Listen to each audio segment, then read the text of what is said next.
to move back a little bit. Okay. All right. Hello, everyone. Thank you for attending another one of our weekly webinars. We have one of my favorite people, Lisa Polly, with us today. Lisa knows everything there is to know, No. but really, you're a big resource for me. So I'm really excited to have you here, and we're talking about one of your favorite topics today. Yes, I love this topic. I Yeah. love this topic, and I'll tell you why I love this topic. We have so many educational topics on caring for the caregiver, how to release stress as a caregiver, la la la la, all of that, those very important topics. But no one really talks about how to prepare to be a caregiver. And I think if we would take it a step backwards, further back after once you're a caregiver, you need all of that support. But when you learn that you're going to potentially be a caregiver, then you Hmm. really need to start thinking about what does that look like? What does that mean? What do I need to do? And how do I do this? Because it can be very complicated on a lot of levels. But if you simplify some things in the beginning, then Yeah. I think you'll have a better success with it. So I love this topic. Thank you. And I'm glad to be here. Okay. Good. Thank you. And it's always good when we're doing a topic that everyone enjoys because there's just some topics that are harder than other topics. So I'm excited that we get to do one that really makes you happy talking about. Yes, So it does. for those of you that don't know me and not sure what we're doing here, my name is Tabitha Justice. I am the CEO and founder of Just Us Retirement Solutions. We are a full retirement company, but we are also what's considered a collaborative and educational focused company. What that means is we are very aware that we do not know everything and we don't try to know everything. We don't try to put on a pretense. What we do try really hard to do is collaborate with other experts and bring them in and allow them to do the educational pieces that we're missing. And then we do the same thing, vice versa, back so that we can really be experts in our fields and allow other people to be experts in their fields. And part of that we do is through Just Us Retirement, but through our main umbrella organization also, which is Bringing Back the Village. Bringing Back the Village is an umbrella organization. We have profit, nonprofit, private, government, all these different entities that work together to help eliminate the complexity of receiving aging services because it is very, very complicated to get help, to understand all the programs that are available. And so we all try to work together on that. And Lisa and I are both in Bringing Back the Village, and our companies are in both. So if Lisa and I talk like we've known each other for a long time, it's because we've done lots of educational workshops together.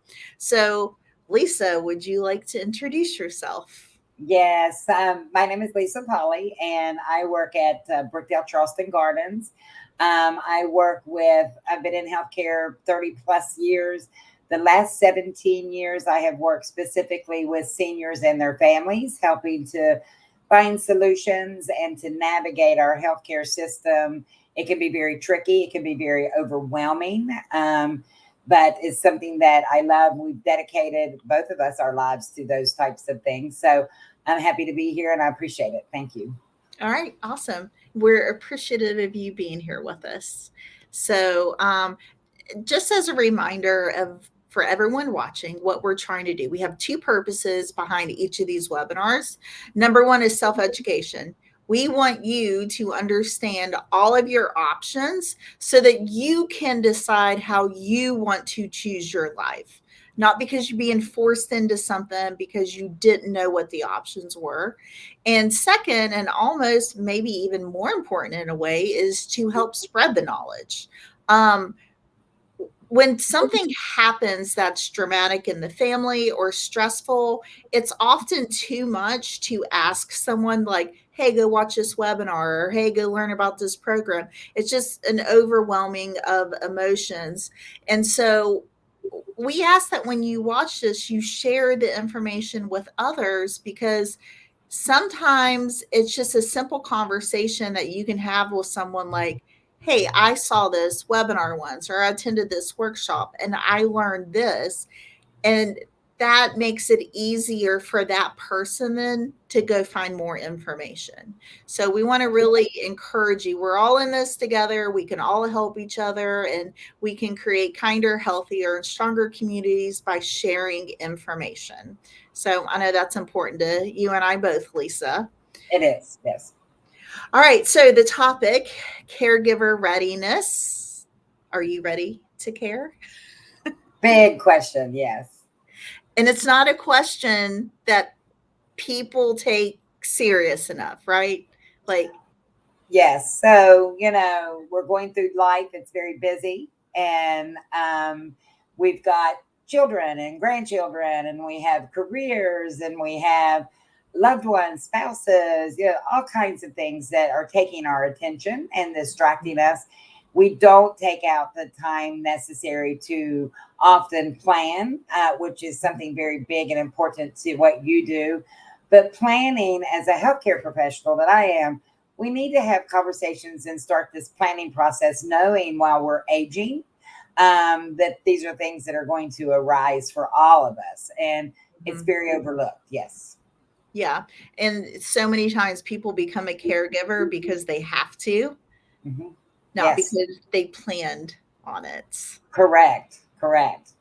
Being a caregiver obviously can, you can have a lot of emotions behind that: anxiety, doubt, fear. But you have anxiety about things like that in a lot of different areas in life. So best antidote for that is obviously preparation. The more prepared you are, the less stress that you could have moving forward in the process of being a caregiver.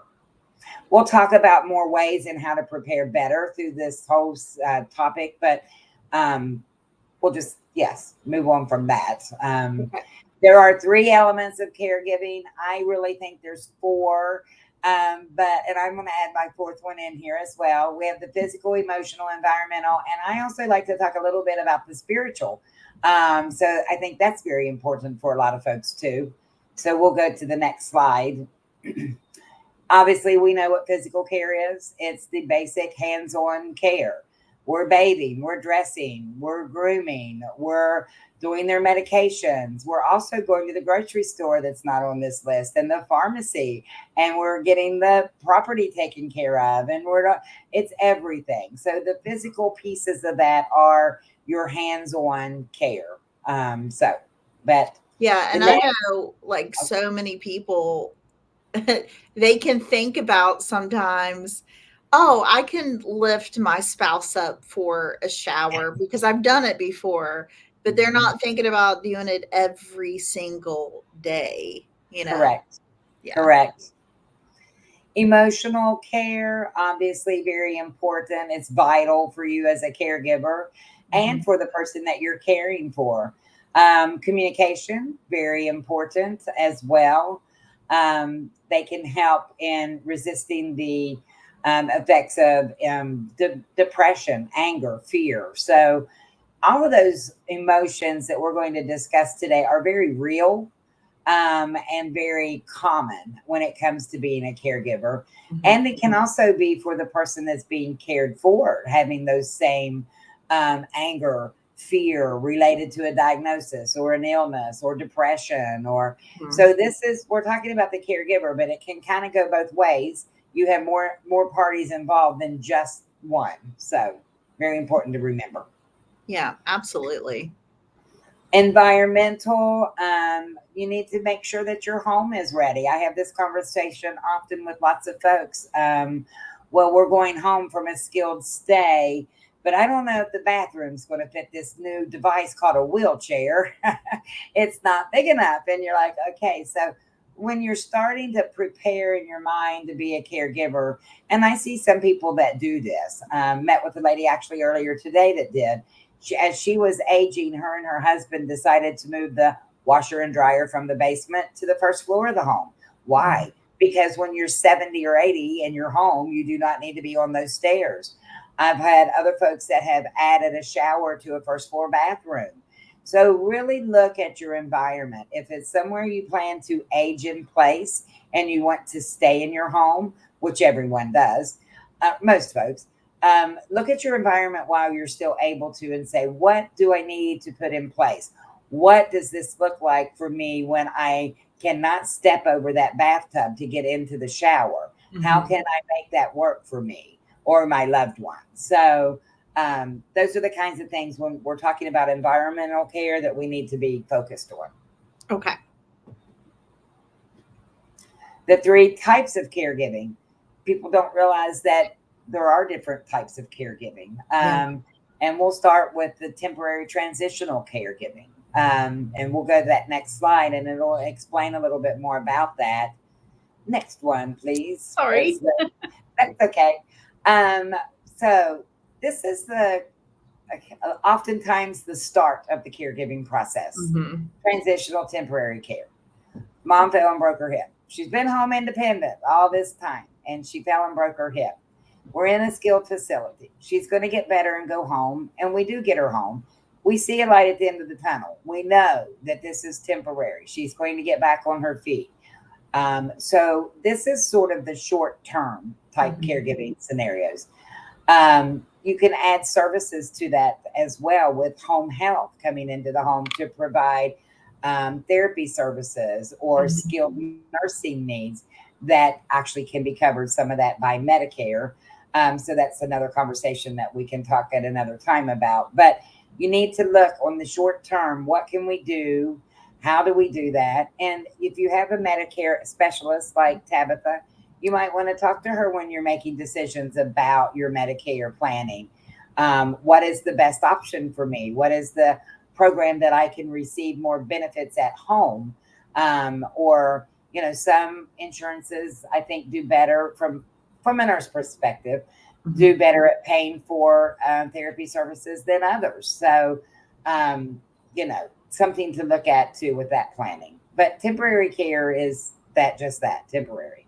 Yeah, I think it's interesting that you bring that up because one of the things that we're trying to, I don't want to say enforce, but we're starting to be a little bit more strict on is when we cover Medicare, be like, but we really have to have a second conversation about care too. And there's short-term care, there's long-term care, there's rehab services.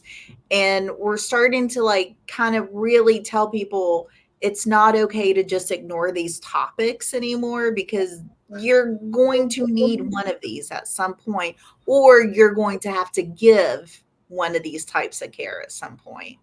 Correct. Correct. Transitional care is much more long term. Mhm. So we've used the example of Alzheimer's disease and dementia. That is not the only transitional care disease process out there, but this is the one that obviously they have added to this program.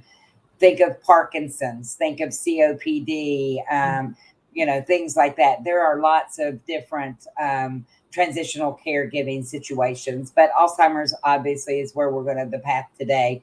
It may take years to fully develop to the late stages of Alzheimer's disease.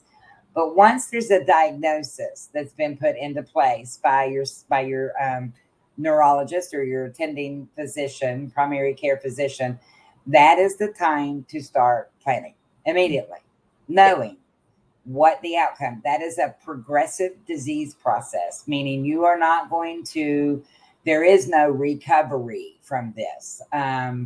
There are ways that you can slow it down with medications and different things, but it is not like a cold that you're going to get well from. Mhm. So, knowing that you have a progressive disease process, I listed a few just a few minutes ago, that's the time to start thinking long term. Okay, what do we need to do? How do I do this? And that can cause back to the emotional a lot of stress for folks trying to figure that out. So, Yeah. pro tips, we'll just hit a couple of these. Stay in in touch with your physicians, your neurologists, all of the folks that are in your healthcare circle, and ask lots and lots of questions. I also say take lots and lots of notes. Because you forget things. It's so easy. You had 3 appointments this month, a urologist, a cardiologist, and a neurologist. And yeah, it's like, yeah. So make sure that you are absolutely asking the questions, taking notes, and make sure you get an understanding. Oftentimes you go to the doctor's office and it's quick. Let's get in here and get out and do this and do that. But you need to make sure that you're getting what you need while you're there. Talk openly and calmly about accepting help and accepting your limitations. So, give and ask forgiveness often. Please don't beat yourself up if you're not perfect, because let me assure you that none of us are. And we need to remember that when we get into those stressful situations. The beginning of a disease process is the time which we mentioned to start thinking about what's going to come down the road.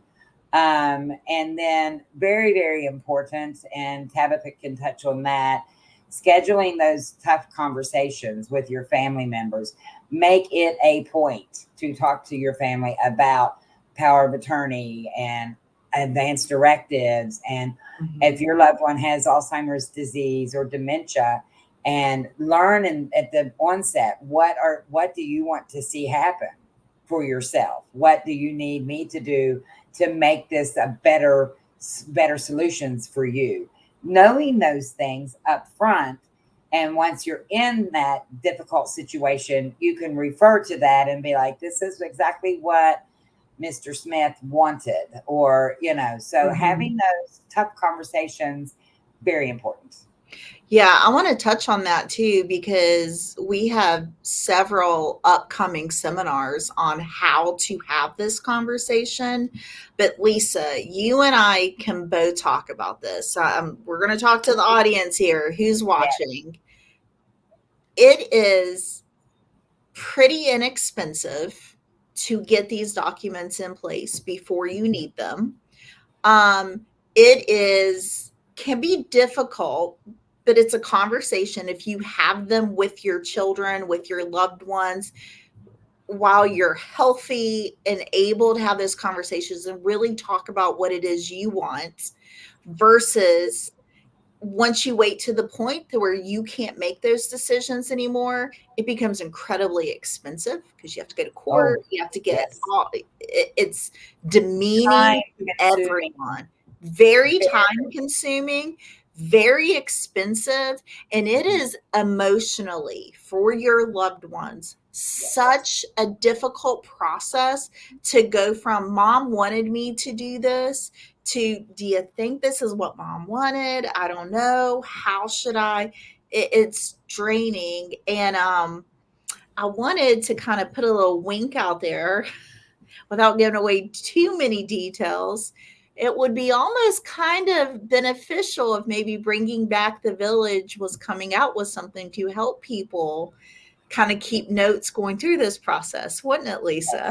Yes, very much so. Actually, if I'm not mistaken, we've done entire seminars on this with all kinds of professionals that went full circle with it. So yes. And we have a lot of those same speakers scheduled, so keep following. And if you don't want to involve your children in this conversation, some parents say that's, adult talk, or they don't want to. You can make advanced directives for yourself and have them filed, and that can be brought up later. So you can do some of that on your own if you don't want to incorporate others. A little bit about home health. And I'm going to let I'm going to let Tabitha touch on Medicare and how that works with home health. But there are we do not have Brookdale Home Health in this area, just so you know. That's what this talks about. Any home health services that might be for that transitional care period that will help families at home. So you can kind of look at that and go through those. We won't read every single one of them, but look at home health as an option if that's something that's available. If you have concerns with safety and mobility, or medications, or a new diagnosis, Oftentimes, when I worked at the hospital, if someone was diagnosed newly as a diabetic, we would get home health in to do home health teaching for diabetic care, Mhm. and things like that, that Medicare will cover short term. So, Yeah, and I think the important thing that people need to know about this is Medicare does not cover what normal people consider under the term home health. So there's two different definitions of home health, and you need people need to be really careful which definition they're going by, right? So yeah. for most people, home health, they think of it as cleaning at home, bathing, helping cook like meals, things like that. That is not something that Medicare pays for. Medicare does not cover that in any way whatsoever. Home health for Medicare services is things like cleaning wounds, helping with diabetic classes, doing some rehab services. Those are the types of things that Medicare will pay for a very short term. For the things that are mostly like that normal people think of for home health, you need to either private pay for that, Medicaid pay for that, or usually it's a loved one who provides Mhm. it, frankly. Do it yourself. Yes, a loved one in the family. Yep. Yep. So, being a caregiver is stressful. We know, we all know. Please don't let that steal all of the moments of joy of being a caregiver, and being an individual. And we're going to talk a little bit more about that going forward. So we'll go to the next slide. Yeah, and I want to throw something in with this too. It's okay to admit that it's stressful. Lisa, we just did a webinar with hospice, and especially when you get down to those last couple months, the stress can be so overwhelming. So we just really want to remind people there's services like hospice and respite care that Mhm. allow you to get a little bit of rest so that Yeah. you can still have the moments of joy. So we did do a webinar on that. Look on our YouTube channel, Just Us Retirement, and you can see the follow up from that one. Yes. And they're going to come up with some of that going forward. Okay, perfect. Part time permanent care. We can go to the next slide. Obviously, you know that means you are the caregiver. Mhm. It will be a new normal for you, and you need to take an opportunity to build good habits for yourself. Exercise is one of the things, but I also want to talk about your creative outlets. Do you like to sew? Do you like to paint? Do you like music? Do you like to just have 2 hours a week to go to lunch with your best friend? Find those things that help you to feel good and have those joyous moments that we talked about, and make Mhm. sure that's part of your caregiving schedule. It cannot be only caregiving. So if you're not taking care of yourself, then you're not going to be able to truly care for. So start thinking about that in your planning. Well, what are the things that you like to do now that you know you're always going to like to do? Mhm. Find ways to build that into the plan of how to do that and be a caregiver. Yep. Rely on friends, ask neighbors, someone at church, maybe. And we'll get into a couple more things like that in slides coming up. So, Okay. be an advocate. Most of your physicians, primary care, neurologists, those types of things will provide you with exceptional care, but it's up to you to ensure that your loved one is getting the best care possible. Again, take notes, ask questions, require that they spend time to explain all of this to you, so you know what to look forward down the road. So if, say, your loved one is diagnosed with Alzheimer's disease, reach out to the Alzheimer's Association, or Right. there are dementia specialists in the area that are part of Bringing Back the Village as well, Mhm. that can work with you and your family to talk about what is up and coming, so you know what to expect with that diagnosis. Your doctor will take excellent care of you, but he's not having that conversation with you. Right. So reach out to the folks that can have that conversation. Yeah, and kind of like backing up what you said too, like becoming an advocate, it's also like preparing for it is part Yeah. of being an advocate also, because there's a big difference when you go to the doctor and the doctor says your loved one can't go home anymore, and then you have to plan for something in 2 hours that you've Yes. never looked at before. It's all a big surprise, Yes. versus someone who has kind of studied it all along and knows the options. It's still stressful, it's still Yeah. emotional, but there's a big difference in being prepared for it. You're able to speak up more Mhm. about rights and options and be an advocate if you have already began the process. Yes, and to kind of elaborate a little bit on that, I talk with people all the time and they're like, "Oh, we're not ready for senior living. That we're home, we're fine. We're perfectly comfortable."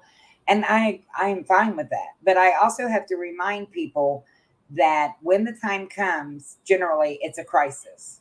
So coming to meet with say me or another a facility of your choosing, learning more about them, what you need to do to be prepared to be there, or an in-home care agency, what's their requirement, what's their needs, what are the financial components of these two things, so when the time arises and you're in the crisis, you've already made your decisions. Mm-hmm. You know, pick up the phone, I'm calling Lisa, she will tell me what my next, or I'm calling Amada Senior Care, I've already met with her and she's going to tell me what, so yes, you may not be ready, Mm-hmm. but having a plan is certainly being a good advocate for your loved one. Do you want to know how Right. someone said it to me one time and it has completely changed the way that I think about preparing? Hmm. If we're going to go on a vacation with our family, we start planning weeks and weeks in advance. We see what shows are in the area. We look at hotels. We talk about budget, what we want to do. And that's for a week's vacation. But yet, something that could potentially take up 20 years up to, anywhere between 2 and 20 years, we don't put any thought into it. We're just like, oh, well, Yeah. it's too much to plan, so we're just gonna hope for the best. Which is why this topic is so important. Yeah. Which is why my phone rings every day, all day long with help. We're in a crisis. But that's okay. That's what we're here for is to help. Pro tips on that is to 5-minute to-do list. I write lists all day long. So to-do lists on paper, electronically, whatever works best for you. Stay organized. That makes you feel more in control of the Mhm. situation. Have a calendar, I think is one there. Have a planner, whatever. Mhm. Make sure you're not isolated because that can certainly become an issue if you're, especially with a loved one that's Alzheimer's or maybe Parkinson's, that can no longer be left alone and there's not, someone needs to be there 24 hours a day. Mhm. Then you need to make sure that you have breaks as well. And scheduling time with friends and family, very important. Mhm. Recruit help. Please, please, please do not think that you can do this on your own. I tell people every day they come in and they feel very guilty that they're looking at options that takes their mom or dad out of their home, but they are absolutely exhausted and they cannot do it alone any longer. So please, if you're planning this, talk to your kids. Hey, how much do you think you'll be able to help with dad when in 5 years from now if he needs help? Or hey, my best friend, my neighbor, church groups. What kind of support groups do you have available? Do you have any type of respite program? Mhm. Again, those are community resources. They're professional medical resources as well. So get in connection with those groups. Learn all you can about them. This one here about Uber and Lyft, let me tell you something. I have seniors that use that all the time that live Yep. here with me. And we provide transportation to appointments, but they want to go other places. And I have a few drivers that specifically use the same drivers sometimes. So yeah, that's a young person's thing. We most often think on that vacation you talked about, but they also can provide services too. So just Yes, they can. back to home health, Oh, skilled, you want just me to cover this one again? I mean, it's just, yes, occupational speech. Do it. Yes. yeah. So, skilled nursing, again, if it's short term, Medicare usually covers it. You may have a copay. So if you have a copay, it's going to be according to what kind of Medicare plan you have. Same for physical therapy.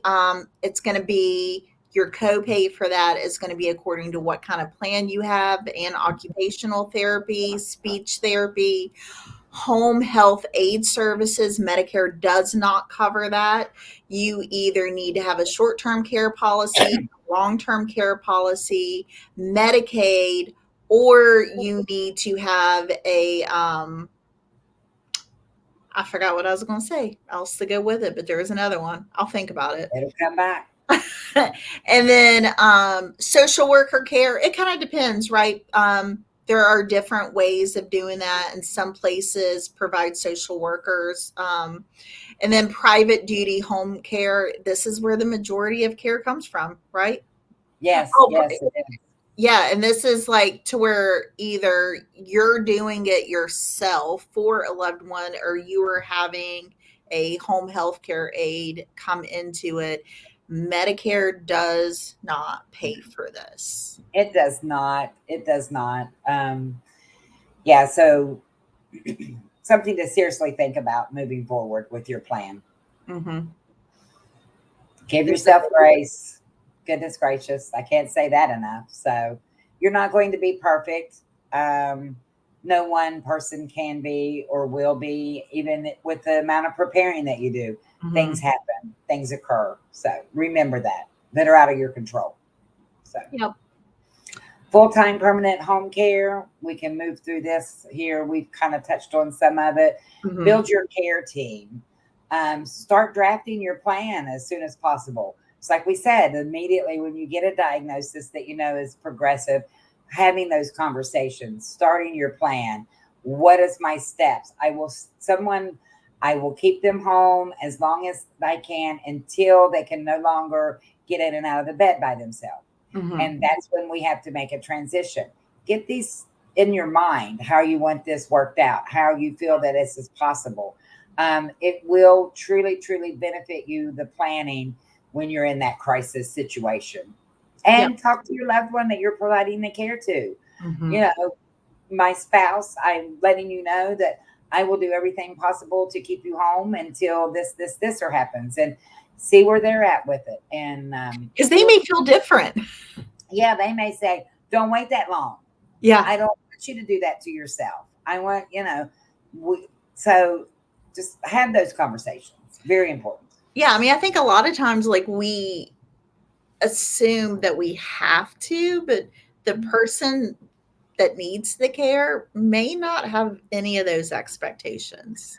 I have mothers and fathers that move in here all the time and said, I'm never living with my daughter. I never wanted to live with my son. I don't know where they got that idea. So Yeah. if we're over here as the child of an individual thinking, oh, I've got to take care of my mom and I've got to do this and that and be perfect and take care of my kids and my spouse and work a job and do all, have that conversation with your mom and make sure that you're on the same page. So Lisa, my parents recently sold their house, and they sold it faster than they were able to move into the house they bought.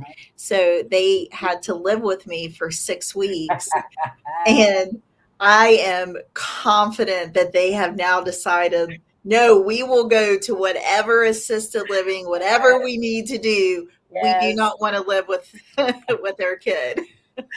Yes, I mean, seriously, it's time to ask for help. Again, the ultimate blunt of it being on you, that's not okay. And the ultimate goal is health, wellness, and safety for both of you. So you're not going to have, I see so many times spouses come in and say, 10 years, I've been taking care of my wife or my husband. I can't do it anymore. And I'm thinking, how did you make it 10 years? Because And I tell them every day, hats off to you that you were able to do that.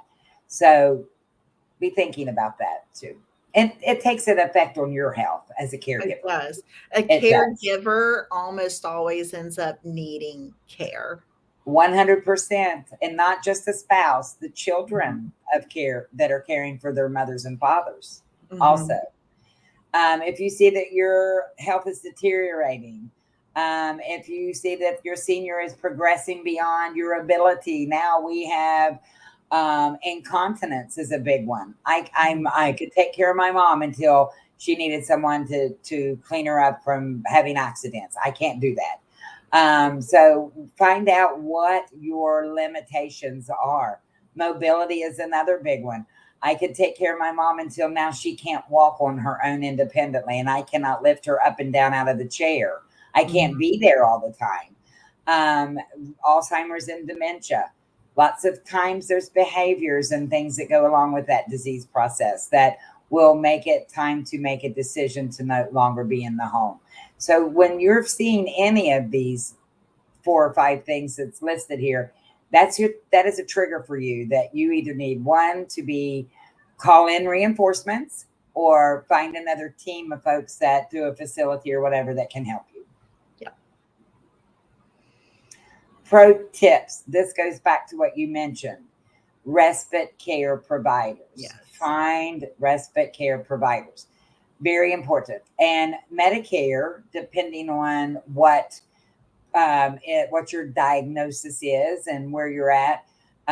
We work with hospice here where I work a Mhm. lot often. We're partnered up with them. We have palliative programs in place. We have end of life programs in place. We also have some respite programs in place. So, other facilities, assisted living communities, many will do a respite care there as well. It's a 30-day contract that you go in. I've had folks that came in and I work out of the country 30 days at a time every quarter. And so, they need care. So you need to find those respite providers.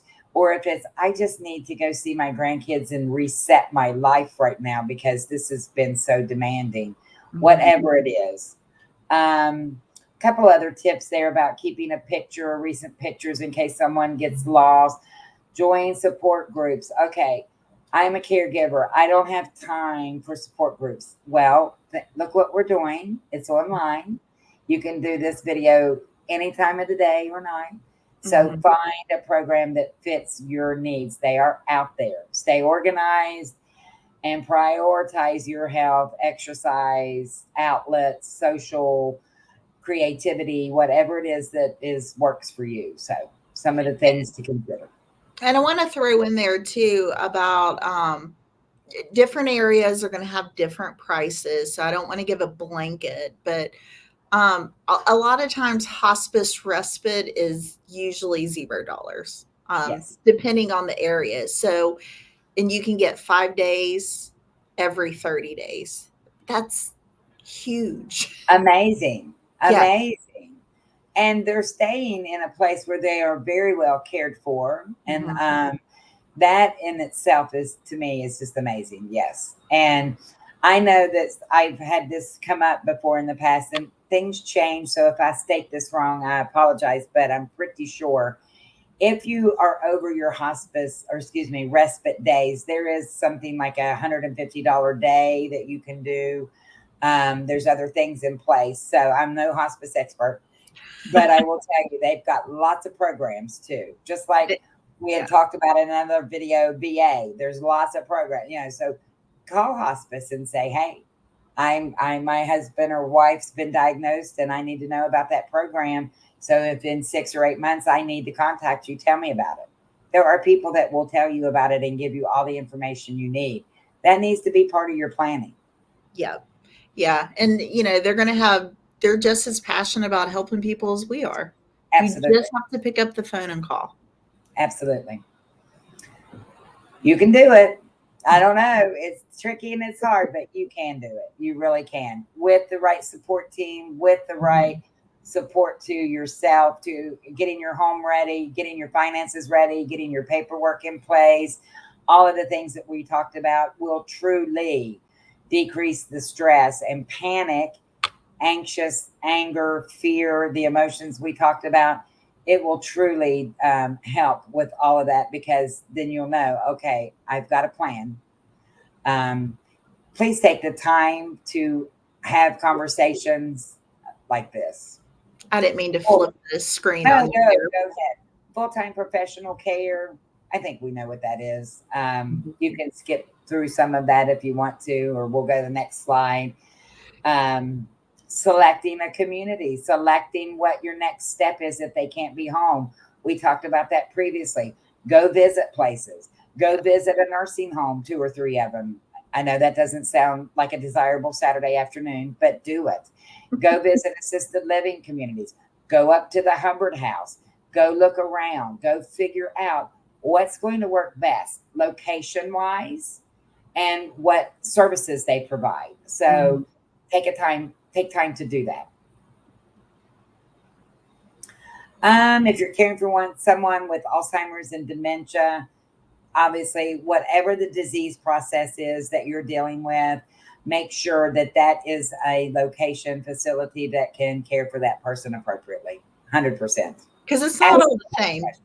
It's not the same level of care, and I think sometimes people don't realize that it's a different level of professionalism with different levels of specialty, and because you have both, right? Like you've yes, worked in yes, both units, and it's not the yes. same. No, I've actually been a director of nursing and an AL, and I've been a director of an Alzheimer's and dementia care unit, and it's night and day. And I tell people when I talk to them, caring for a broken leg is completely different from caring for someone with dementia. It's just like, Hmm. it's it is specialized care, and you want to make sure you're entrusting your loved ones into a facility, long term, short term respite, whatever, that has training for the staff. So everyone knows how to work with someone with Alzheimer's and dementia, or that they have a rehab program in place that they can work with a Parkinson's disease patient that with some therapy or whatever your special need is. So Yep, agreed. So a couple more top tips here about senior living community that treats residents. You can read through some of that. How to pick a good place. I'm just going to tell you, use all your senses. I'm not going to read every single one of those. When you go to a place, look, see, smell, hear, walk around. I've had families sneak in and just walk around, and I walk up and say, I'm sorry, I don't believe I know you. Well, we were wanting to look around, but we thought we'd just go look without you. And I went, that's fine. Come to my office when you're done. Let them have the full experience. Take Yeah. that full experience. People call me all the time and say, do I need to make an appointment? No, you can come anytime you like. And we mean that. This is not a show. This is, what you're going to see. So, yeah, I'd say if you want my time specifically, then yes, an appointment. But um, go at odd hours if you're trying to really find that. I go on a Saturday morning to the nursing home of your choice and see what's going on. Take the time to really investigate what your next steps are. Very important. Something we haven't touched on, two other things. There are adult daycare programs too. So that is also another form of respite. And we were talking about that earlier. They're 8-hour programs. So, if you're needing to work or if you're needing that 3 days a week so you can do the things that you need to do, go to the grocery store, go to the drugstore, look into those adult daycare programs. They are fantastic with providing services. So you're able to do some things in your life. And those are generally income based. I know they have a really good one with Canal Valley Senior Services. So look into that as well. It just popped in my mind about that whole respite. Um, Um, so Question many topics. as usual. It seems like this happens every time we go over. So, um, if you have questions and you've been leaving them in the comments, we promise we will reach out to each of you that left a message. We will respond. It would just it's too much to kind of go through it as we go along. Is there anything that you want to sum up with, I Lisa? do. Just a quick statement is please plan. Please plan ahead. I know you're thinking, "Ugh, this is so much. I don't just start thinking about it and put a plan in place. Talk to Tabitha, talk Mhm. to other professionals. You can reach out to me. Um, you know, but not having a plan should not be an option, right? Yeah. Yeah, and we just did. It was a couple months ago. We have a very detailed on our YouTube channel on estate planning, what you need to have in place. If you go to our YouTube channel, Just Us Retirement, we have tons and tons and tons of resources that are going up there every week. We're adding more. Follow us on Bringing Back the Village. We have a lot of resources on there. Reach out, make it a part of the conversation. Don't just let life happen. Like you can prepare for a lot of this. Yes. Yes, So you can. thank you so much, Lisa. I appreciate you coming on. Thanks for And having me. I look forward to it always. yep, and I'm sure we will be seeing a lot more of you. Thank you. All right. Thanks, guys. Enjoy the rest of your day.